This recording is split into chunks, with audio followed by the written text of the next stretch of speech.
Nga daw makipag-celebrate makag-demonyo kung tinuod kang anak sa Ginoo. Sa panahon galing nga ga-celebrate kag Halloween o kanang kalagalag, ikaw mismo ga-open portal sa mga witchcraft. Ikaw mismo ga-invite ang mga demonyo sa imong kinabuhi.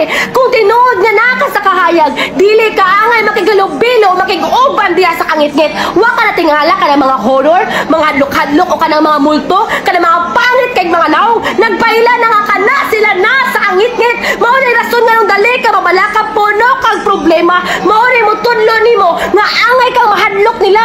Pero hey, ayaw kahadlok nila, kahadlok ka ang Ginoo. Muna ningon ang pulong sa Ginoo nga wa kita gitagan sa Dios o espiritu sa kahadlok. Apan duna kitay gahom, natay gahom para palayason talang demonyo sa atong kinabuhi. Ikaw, ako, kita mo magubas ng bawat sa yawa kapag ayog sugot nga mabutaan ka, mata sa kamaturan, duna kay gahom para palayason na sila in the name of Jesus.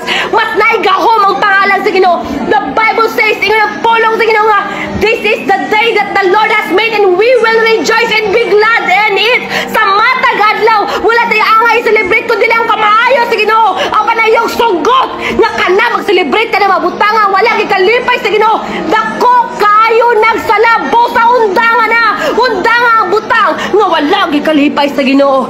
Pag hinulsol.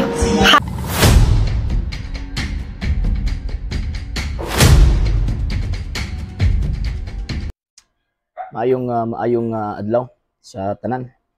So mga pita ginagmay.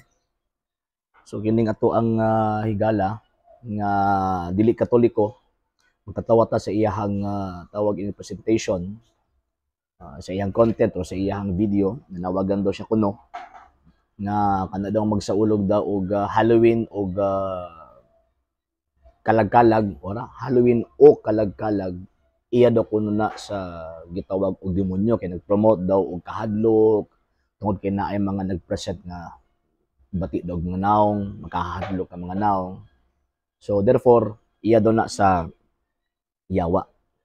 Pero ang tubag nato mga higala ug mga igsuon tungod kay makita nato nga ang ato ang higala, I think murag pastuya man siguro ni, wala makabalo sa distinction between the word Halloween o All Souls Day or kalag-kalag sa Bisaya pa nga termino. Wala siya kabalo sa distinction. At the same time, wala siya kabalo sa kasaysayan nga ang Halloween o ang kalag-kalag dili man nagsama. Ang Halloween gikan na sa English, old English word nga hallowed. Mabuti pasabot balaanon or pagbalaan. So, ang Christian celebration sa Halloween, pagpadayag ka na nga preparasyon sa dakong fiesta. Sa fiesta sa tanang mga balaan. Sa atong termino nga mga Katoliko, tanang mga santos. So, buti pasabot, kanang pagpakita nga na ay mga guba og naong, na ay mga hadlok og naong, iya sa yawa, sa panahon sa gitog Halloween, dili na siya Christian way of celebration. Mana kinahanglan ning kini mga pastuyan kinahanglan magbasa og kasaysayan. Kaya abi ninyo nga kana magud nga celebration nga nanay bati og naong, nay magahadlok nga naong, dili magud na sa Romano Katoliko na celebration. Gikan magud na sa mga pagano. Kumbaga before the Christian religion, before ang simbahang Katolika nag-exist, naa na siya nga practice daan, ilabi na particularly sa Britain and Ireland. Naa na siya nga practice daan. And sa dihang nakonkir sa Roman Empire ang maong tawag ining lugar, so ang nahitabo ilang napud sa lagi suksok dito nga celebration na kuno pagduaw daw kuno sa mga kalag manana nahitabo niya pagkahuman. Syempre pag welcome nila sa ilang mga mahal sa kinabuhi nga nangamatay na, so man magsulob sila og kanang mga pangit nga mga naong or mga tawag ining makahadlok nga naong kay para kuno pag welcome ka na sa mga kalag nga musud silang balay. Pero dili ka na amoy teaching na itong simbahang Katoliko. Or dili na amoy practice na itong mga Katoliko. Tapos mga pag-ano man na. Mabito nga, na-celebration na November 1, All Saints Day, nga naman kay gusto i-counter sa simbahang Katolika kana na klaseng celebration. Gusto nila i-counter.